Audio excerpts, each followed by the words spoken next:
नमस्कार. मी प्राध्यापक दगडू शेख परत एकदा आपलं या ऑनलाईन टॅली कोर्समध्ये स्वागत करतो. कोर्समध्ये पुढे जाण्या अगोदर आपण परत एकदा काही स्टेटमेंट रिवाईज करणार आहोत. त्यामध्ये पहिलं आहे, tally is and business and individual accounting software. Tally हे आपल्या देशात वापरलं जाणारं इंडिव्हिज्युअल अकाउंटिंगसुद्धा टॅलीच्या माध्यमातून पूर्ण करता येते आणि एखाद्या व्यवसायाचे अकाउंटिंगसुद्धा टॅलीच्या माध्यमातून पूर्ण करता येते.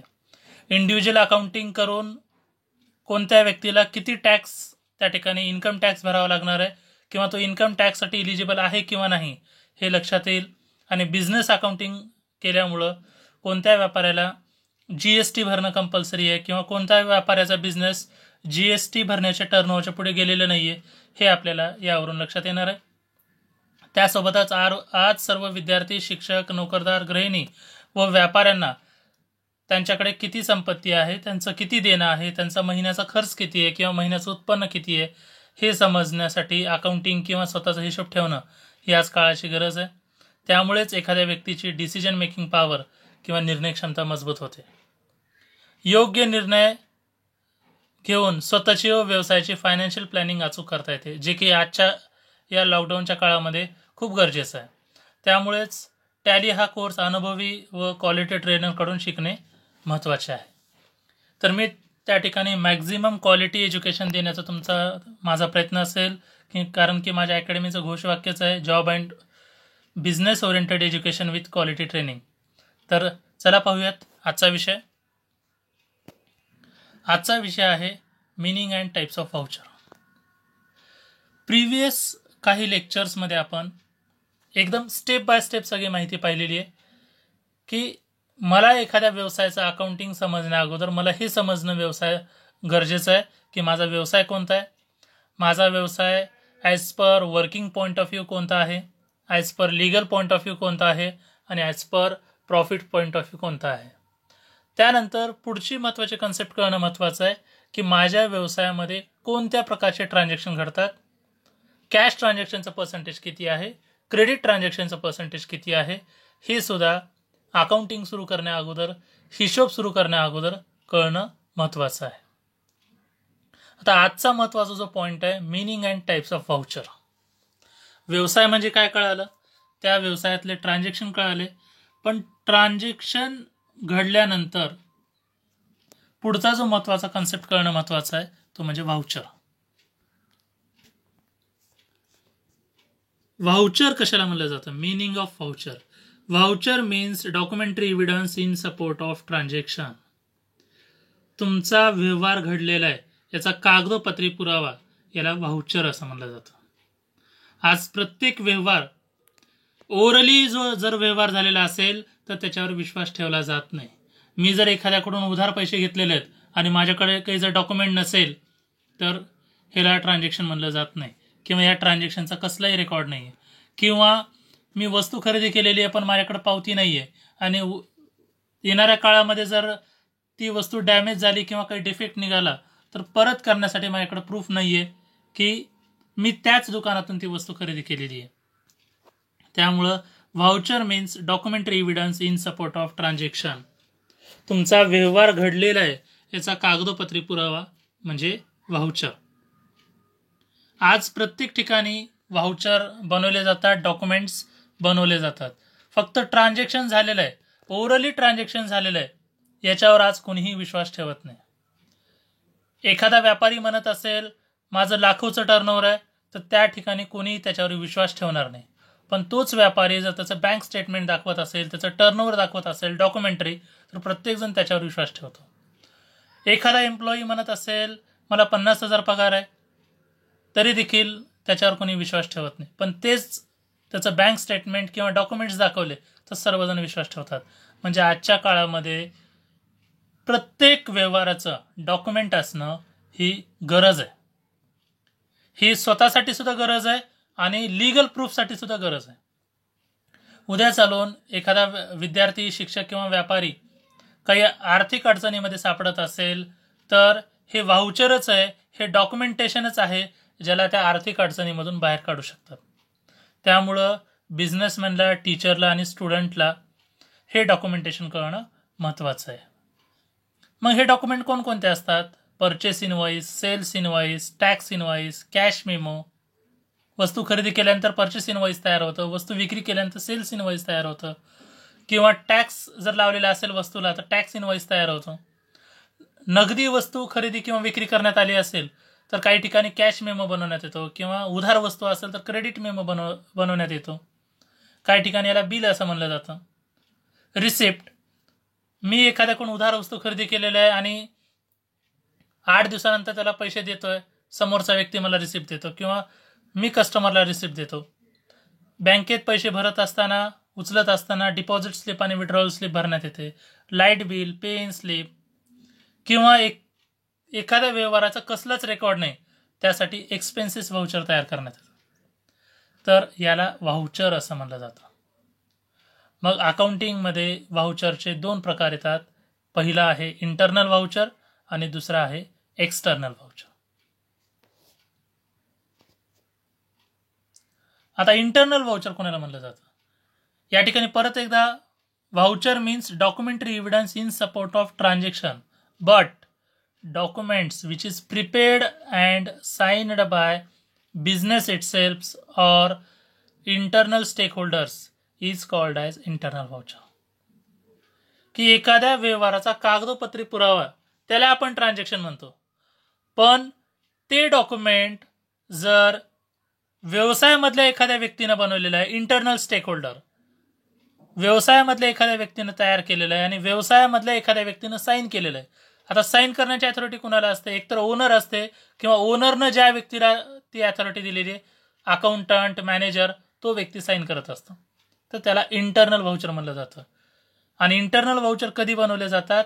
जे डॉक्युमेंट, जे त्याचे काही एक्झाम्पल्स आपण दिलेले आहेत. सेल्स इनवॉइस, आपण जर कुणाला वस्तू विकत असो तर त्या ठिकाणी आपल्या व्यवसायातर्फे ते बिल बनवलं जातं, सेल्स बिल बनवलं जातं, कॅश मेमो किंवा क्रेडिट मेमो बनवलं जातो, आणि त्याच्यावर ओनर किंवा मॅनेजर किंवा अकाउंटंटची साईन असते. म्हणून याला इंटरनल व्हाउचर असं म्हणतात.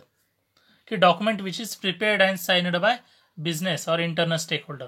हा दोघातला फरक कळणं महत्वाचं आहे. की व्यवसायामध्ये दोन्ही डॉक्युमेंट असतात, इंटरनल डॉक्युमेंट सुद्धा असतात आणि एक्सटर्नल डॉक्युमेंट असतात.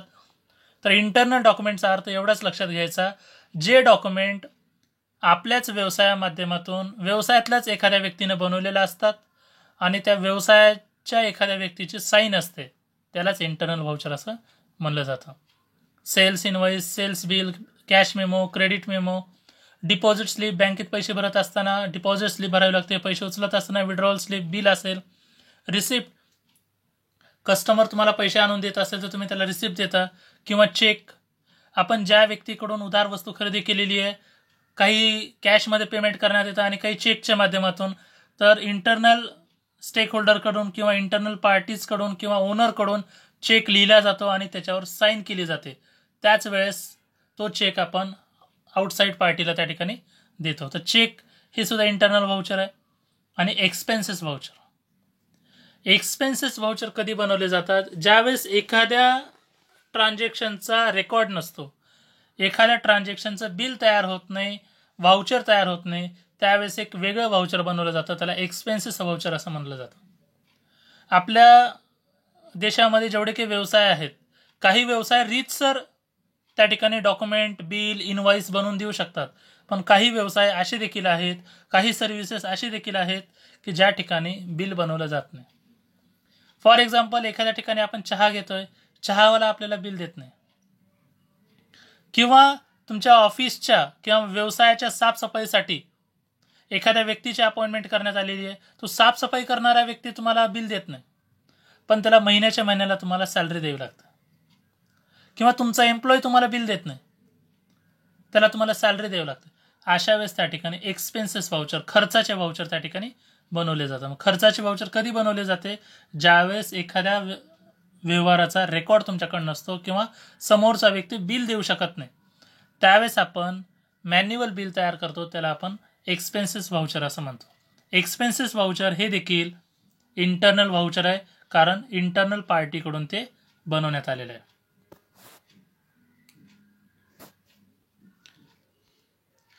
त्यानंतर आता external voucher. Voucher means documentary evidence in support of transaction, but document which is prepared and signed by external business parties or stakeholders is called as external voucher. या ठिकाणी सुद्धा आपण परत तेच पाहिलं की कुठल्याही व्यवहाराचा कागदोपत्री पुरावा म्हणजे व्हाउचर, परंतु जे व्हाउचर किंवा जे डॉक्युमेंट एक्सटर्नल पार्टीने तयार केलेलं आहे आणि एक्सटर्नल पार्टीची साईन आहे त्याला एक्सटर्नल व्हाउचर असं म्हणलं जातं. अदर पार्टीज किंवा दुसऱ्या व्यवसायाचे स्टेक होल्डर यांनी ते बिल बनवलेलं आहे, यांनी ते डॉक्युमेंट बनवलेलं आहे आणि त्याच्यावर साईन करून पाठवलेलं आहे त्याला एक्सटर्नल व्हाउचर असं म्हणलं जातं. फॉर एक्झाम्पल परचेस इनवॉइस, ज्यावेळेस आपण वस्तू खरेदी करतो त्यावेळेस बिल बनवणारा आणि बिलवर साईन करणारा व्यक्ती हा एक्सटर्नल असतो. Cash memo, credit memo, light bill आपल्या व्यवसायाला मिळतं तर लाईट बिल तयार करणारा व्यक्ती एक्सटर्नल आहे आणि त्या लाईट बिलवर साईन करणारा देखील व्यक्ती एक्सटर्नल आहे. किंवा टेलिफोन बिल हे सुद्धा काय एक्सटर्नल व्हाउचर आहेत. आता चेक किंवा रिसिप्ट इंटरनल व्हाउचर देखील आहे आणि एक्सटर्नल व्हाउचर देखील आहे. कशा पद्धतीनं, ज्यावेळेस आपण कुणाकडून उधार वस्तू खरेदी केलेली आहे आणि त्याचं 8 दिवसानंतर 1 महिन्यानंतर पेमेंट करतो, समोरचा व्यक्ती आपल्याला रिसिप्ट देतो, ती रिसिप्ट या ठिकाणी एक्सटर्नल व्हाउचर आहे. ज्यावेळेस दुसरा व्यक्ती आपल्याला रिसिप्ट देतो त्यावेळेस ती रिसिप्ट एक्सटर्नल व्हाउचर आहे. पण तुमचा एखादा कस्टमर तुम्हाला पैसे देण्यासाठी आलेला आहे आणि त्यांनी पैसे दिल्यानंतर त्याला आपण रिसिप्ट बनवून देतो, ते इंटरनल व्हाउचर आहे. म्हणजे ज्यावेळेस दुसरा व्यक्ती आपल्याला रिसिप्ट देतो त्यावेळेस ते एक्सटर्नल व्हाउचर आहे आणि ज्यावेळेस आपण रिसिप्ट तयार करून कस्टमरला देतो किंवा अदर पार्टीला देतो ते इंटरनल व्हाउचर आहे. त्याच पद्धतीनं चेक देखील इंटरनल व्हाउचर सुद्धा आहे आणि एक्सटर्नल व्हाउचर आहे. इंटरनल व्हाउचर कधी असेल, ज्यावेळेस एखाद्या पार्टीला जर पेमेंट करायचं असेल, एखाद्या अदर स्टेक होल्डरला जर पेमेंट करायचं असेल तर ओनरच्या माध्यमातून चेक बनवण्यात येतो, साईन करण्यात येते आणि तो चेक आउटसाईड पार्टीला देण्यात येतो. अशा वेळेस चेक हे इंटरनल व्हाउचर आहे. परंतु ज्यावेळेस आपण एखाद्या कस्टमरला उधार वस्तू विकतो, उधार वस्तू विकल्यानंतर तो कस्टमर आपल्याला चेकनं पैसे देतो, म्हणजे याचा अर्थ त्या ठिकाणी त्या कस्टमरने तो चेक लिहिलेला आहे, कस्टमरने तो चेक साईन केलेला आहे आणि आपल्याकडे आणून दिलेला आहे. या ठिकाणी चेक हे एक्सटर्नल व्हाउचर आहे, कारण की त्या चेकवर लिहिण्याचं काम, तयार करण्याचं काम आणि साईनचं काम एक्सटर्नल पार्टीनं केलेलं आहे, म्हणून त्याला एक्सटर्नल व्हाउचर असं म्हणलं जातं. तर हा मेन फरक इंटरनल व्हाउचर आणि एक्सटर्नल व्हाउचर याच्यामधला आपण पाहिलेला आहे. ॲज अ स्टुडंट, टीचर किंवा बिझनेसमॅन किंवा अकाउंटंट, कोणालाही जर व्यवसायाचं अकाउंटिंग सुरू करायचं आहे तर ज्या व्यवसायाचं त्याने अकाउंटिंग सुरू करणार आहेत, पहिलं काम त्यांना करायचं आहे की त्या व्यवसायातल्या सगळ्या फाईल्स चेक करायच्या. ते फाईल्स चेक करत असताना परचेस बिलची फाईल कोणती आहे, सेल्स बिलची फाईल कोणती आहे, एक्सपेन्सेसची फाईल कोणती आहे, बँकिंगची फाईल कोणती आहे, आपण जे वेगवेगळ्या व्यवसायाचे फाईल्स आणि डॉक्युमेंट्सचा रेकॉर्ड बघतो तो रेकॉर्ड आपल्याला अगोदर समजणं महत्त्वाचं आहे. आणि त्यासोबतच अकाउंट सुरू करण्या अगोदर आपल्याला हे कळणं महत्त्वाचं आहे की या सर्व फाईल्समध्ये इंटरनल व्हाउचर कोणते आहेत आणि एक्सटर्नल व्हाउचर कोणते आहेत. हे जर आपल्याला एक्झॅक्ट कळत असेल तरच आपण सिस्टमॅटिकली अकाउंटिंग करू शकतो, अचूक परफेक्ट अकाउंटिंग करू शकतो. कारण की ट्रान्झॅक्शन घडला याचा कागदोपत्री पुरावा असतो व्हाउचर. आणि व्हाउचर जर समजलं आपल्याला की इंटरनल व्हाउचर कोणतं आहे आणि एक्सटर्नल व्हाउचर कोणतं आहे, तर अकाउंटिंग करत असताना सोप्यात सोप्या पद्धतीने अकाउंटिंग करता येईल आणि कुठेही कसलीही मिस्टेक होणार नाही. त्यामुळं आतापर्यंत आपण 3 स्टेप पाहिलेले आहेत. अगोदर बिझनेस कळणं महत्त्वाचं आहे, जे की आपण 2 ते 5 मिनिटात समजतं. त्यानंतर ट्रान्झॅक्शन कळणं महत्त्वाचं आहे, ट्रान्झॅक्शन समजण्यासाठी तुम्हाला काही दिवस वेळ लागेल.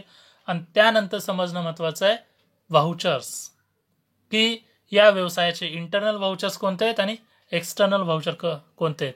हे जर तुम्हाला कळत असेल तर तुम्ही पहिली स्टेप त्या ठिकाणी पूर्ण केलेली आहे. आता याच्याशी रिलेटेड काही क्वेश्चन्स आणि आन्सर्स आपण प्रत्येक व्हिडिओ लेक्चर झाल्यानंतर सर्व विद्यार्थ्यांना क्वेश्चन्स आणि आन्सर विचारत आहोत. याचं महत्त्वाचं कारण आहे की एज्युकेशन, ज्यावेळेस आपण एखादा टीचर काहीतरी शिकवतो, शिकवल्यानंतर तो एक्झाम घेतो.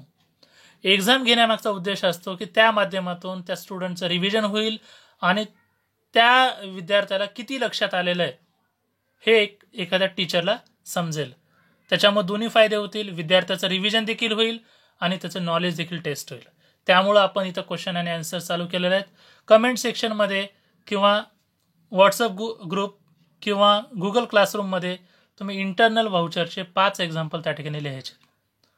तुम्हाला काही डाऊट्स असतील ते डाऊट्स देखील विचारा. कसल्याही प्रकारचा डाऊट्स आहे लक्षात ठेवा, आपण रोज एकच स्टेटमेंट देतोय की डेली लक्ष देऊन लेक्चर ऐका. लेक्चर ऐकल्यानंतर डाऊट्स असतील ते लिहून काढा आणि ते व्हॉट्सअप ग्रुप किंवा गुगल क्लासरूमच्या माध्यमातून किंवा टेलिग्राम चॅनलच्या माध्यमातून विचारा. आणि जर डाऊट्स नसतील तर माझ्याकडून जे प्रश्न विचारण्यात आलेले आहेत त्याचे आन्सर्स द्या. मग तुम्ही इंडिव्हिज्युअल अकाउंटिंग करणार असाल तर इंडिव्हिज्युअल अकाउंटिंग करत असताना तुमचे डॉक्युमेंट तुम्ही या ठिकाणी लिहू शकता. इंटरनल व्हाउचर किंवा एक्सटर्नल व्हाउचरचे देखील 5 एक्झाम्पल लिहू शकता. इंडिव्हिज्युअल अकाउंटिंग करत असताल वर्षभरातले तुमचे सगळे बिलं, मग ते परचेस बिल असतील, सेल्स बिल असतील, बँकेचे डॉक्युमेंट्स असतील, deposit slip, withdrawal slip, cheque, telephone bill, light bill, या प्रत्येकाचे डॉक्युमेंट्स तुम्हाला एक फाईल बनवायची. इंडिव्हिज्युअल बिझनेस अकाउंटिंग करत असताना या सगळ्यांची फाईल जर बनवून तुम्ही ठेवलात की वर्षभराचे परचेसचे बिलं, वर्षभराचे telephone bill, light bill, cheque, bank statement, हे जर तुम्ही सगळं एका फाईलमध्ये जर आणलं तर तुम्हाला प्रत्येक महिन्याचं इंडिव्हिज्युअल बिझनेस अकाउंटिंग करायला अर्धा तासही लागणार नाही. दर महिन्याला तुम्हाला अकाउंटिंग करता येईल आणि दर महिन्याचं इंडिव्हिज्युअल बिझनेस अकाउंटिंग फक्त अर्ध्या तासात पूर्ण होईल. आणि जर बिझनेस अकाउंटिंग जर करणार असताल तर तरी सुद्धा तुम्हाला डॉक्युमेंटेशन जर व्यवस्थित लावून ठेवलेलं असेल, म्हणजे परचेस बिलची फाईल वेगळी. अनेक ठिकाणी असं दिसून येतं की बिझनेसमॅन बिझनेस खूप चांगलं करतात पण त्याचा रेकॉर्ड प्रॉपर मेंटेन करत नाहीत, त्यामुळं ते आर्थिक अडचणीत येतात किंवा कुठल्या तरी लिगल प्रॉब्लेममध्ये येतात. बिझनेसमॅनने जर सिस्टमॅटिकली डेली परचेसची बिलची जर फाईल वेगळी बनवली, सेल्स बिलची फाईल जर वेगळी बनवली, जेवढे महिन्याभरात होणारे खर्च आहेत त्या खर्चाची फाईल जर वेगळी बनवली, किंवा जेवढे बँक स्टेटमेंट आहेत, चेक इश्यू करण्यात आलेले आहेत, चेक रिसिव्ह झालेले आहेत, याची फाईल सेपरेट बनवली. त्यानंतर अदर ट्रान्झॅक्शन, असेट खरेदी केलेली आहे, असेट विक्री केलेली आहे, किंवा एखाद्या कंपनीचे शेअर्स खरेदी केलेले आहेत, शेअर्स विकलेले आहेत, किंवा अदर जे लहान सहान ट्रान्झॅक्शन आहेत, प्रत्येक व्यवहाराचं जर डॉक्युमेंटेशन जर व्यवस्थित करण्यात आलेलं असेल तर त्या बिझनेसचं अकाउंटिंग करणं सुद्धा खूप सोपं जाईल. आज ज्या स्टुडंटला, टीचर्सना किंवा बिझनेसमॅनला अकाउंटिंग हे डिफिकल्ट वाटतं त्याचं महत्त्वाचं कारण आहे सिस्टमॅटिक रेकॉर्ड मेंटेन न करणं, सिस्टमॅटिक डॉक्युमेंटेशन त्या ठिकाणी केले जात नाहीत, त्यामुळंच त्या ठिकाणी रेकॉर्ड मेंटेन होत नाही. त्यामुळं जर अकाउंटिंगची भीती किंवा हिशोब करण्याची भीती जर मनातून घालवायची असेल तर पहिलं काम सर्वांनी करणं महत्त्वाचं आहे. जर तुम्ही शिक्षक असताल किंवा प्रोफेशनल असताल आणि दरवर्षी इन्कम टॅक्स भरत आहात तर तुम्ही वर्षभरात तुमचे जेवढे व्यवहार झालेले आहेत त्या प्रत्येक व्हाउचरचा रेकॉर्ड तुम्ही मेंटेन केला पाहिजे.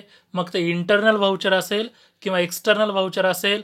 मंथली जर तुम्ही अशा फाईल्स बनवल्या किंवा एकच फाईल बनवली आणि त्याच्यात जे काही तुमचे ट्रान्झॅक्शन घडत आहेत, परचेस असेल, सेल्स असेल, डिपॉझिट असेल, विड्रॉवल असेल, चेक इश्यू किंवा रिसिव्ह झालेला असेल, मंथली लाईट बिल असेल, मंथली टेलिफोन बिल असेल, किंवा मंथली गॅसचा खर्च असेल, किंवा कोणताही खर्च असेल, प्रत्येकाचं जर डॉक्युमेंटेशन जर करून ठेवलं तर इंडिव्हिज्युअल अकाउंटिंग करणाऱ्या व्यक्तींना किंवा इन्कम टॅक्स भरणाऱ्या व्यक्तींना दर महिन्याचं अकाउंट अर्ध्या तासात पूर्ण होईल. आणि ज्यावेळेस असं करत 12 महिने अकाउंट मेंटेन होईल आणि इन्कम टॅक्स भरायचा असेल, तुम्हाला ऑलरेडी रेकॉर्ड तुमचा तयार असेल. आणि जर बिझनेसमॅनना फर्स्ट टाइम बिझनेस करत आहेत किंवा बिझनेस खूप वर्षांना करत आहेत पण अकाउंटिंग त्यांनी स्वतः कधीही केलेली नाहीये, त्यांनी या महिन्यापासून, न्यू फायनान्शियल इयर आपलं सुरू झालेलं आहे, 2च महिने झालेले आहेत, एप्रिल आणि मे, तर तुम्ही आतापासून जर daily purchase bill, daily sales bill, किंवा काही खर्च रोजच्या रोज असतात जसं चहाचा खर्च असेल किंवा ट्रान्सपोर्टेशनचा खर्च असेल, डेली एक्सपेन्सेसचे बिलची फाईल किंवा मंथली एक्सपेन्सेसची बिलची फाईल, मग bank statement, deposit slip, withdrawal slip, cheques या सगळ्याचे जर सिस्टमॅटिक फायलिंग केलं आणि सर्व जर फाईल्स व्यवस्थित जर तुम्ही तयार केल्या तर बिझनेसमॅन जर टर्नओव्हर जर त्यांचा लहान असेल तर महिन्याला अकाउंटिंग करू शकतात किंवा 8 दिवसाला अकाउंटिंग करू शकतात. आणि ज्या बिझनेसमॅनचा टर्नओव्हर मोठा असेल त्यांनी रोज 1 तास जरी अकाउंटिंग केली तरी सुद्धा त्यांच्या व्यवसायाचं सिस्टमॅटिक अकाउंटिंग करता येईल. अकाउंटंट म्हणून काही ठिकाणी फुल टाइम पोस्ट आहेत, काही ठिकाणी पार्ट टाइम पोस्ट आहेत.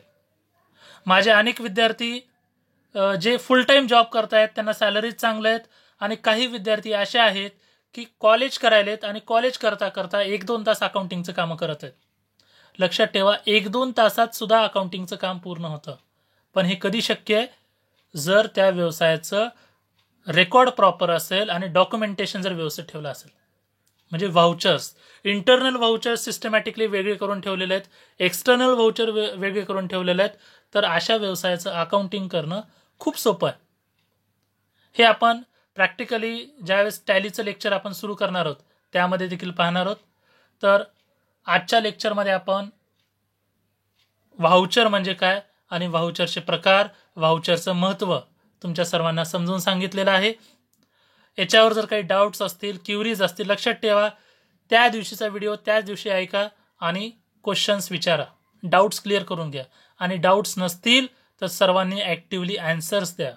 लक्षात ठेवा जोपर्यंत तुम्ही प्रश्न विचारणार नाहीत किंवा मी विचारलेल्या प्रश्नाचं आन्सर्स देणार नाहीत तोपर्यंत तुमचं कोणत्या लेवलचं परफेक्शन आहे किंवा तुम्ही कुठं कमी पडतायत किंवा मी टीचिंगमध्ये कुठं कमी पडतोय, काय इम्प्रूव्हमेंटची गरज आहे ते या ठिकाणी लक्षात येईल आणि प्रत्येक लेक्चर आणखीन बेस्ट करण्याचा माझा प्रयत्न असेल. तर आजच्या लेक्चरमध्ये एवढाच पॉईंट आपण कव्हर केलेला आहे. तुम्हाला जर हे सर्व लेक्चर्स आवडत असतील तर दगडूशेठ सर या नावाचं यूट्यूब चॅनल सबस्क्राईब करा.